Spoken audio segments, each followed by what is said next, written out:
Hi there again, Izzy from digitalgoja.com showrooms. Today we're going to take a look at how to work with auxiliary lenses from Altura Photo and filters.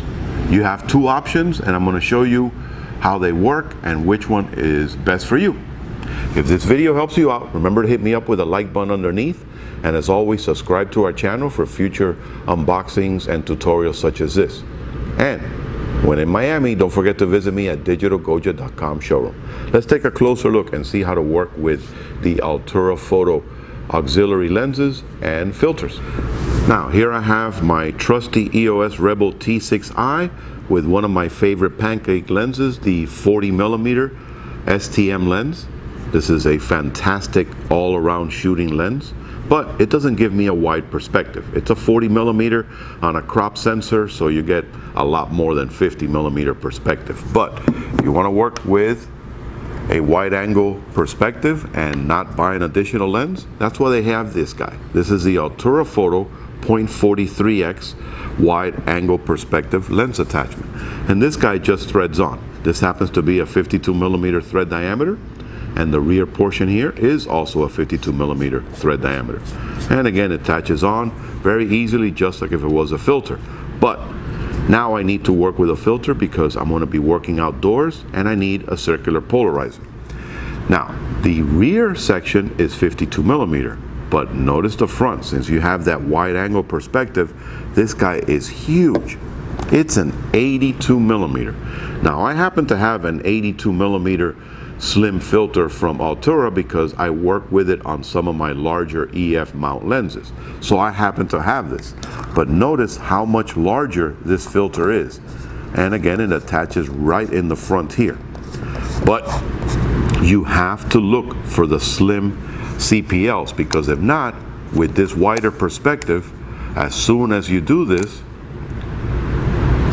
here you don't have the issue because again, I'm working with the slim filter. So I'm not having a problem when it comes to having vignetting.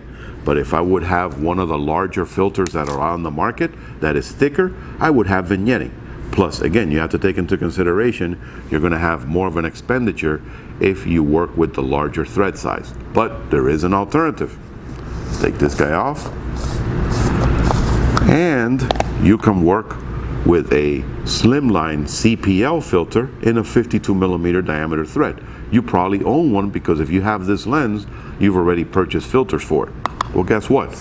What we do now is, let's remove the Altura Photo Auxiliary, and we're going to place the CPL filter right here onto the 40mm. And you guessed it, we're going to thread this guy on. And now we're going to use the polarization effect by turning the entire auxiliary lens and the filter at the same time. And since this is an STM lens, it doesn't turn the front element when it focuses, so I can now get it to focus properly after I did my circular polarization. And of course, there is no vignetting because it's being placed between the original lens and the auxiliary lens. So it's going to work out for you just fine.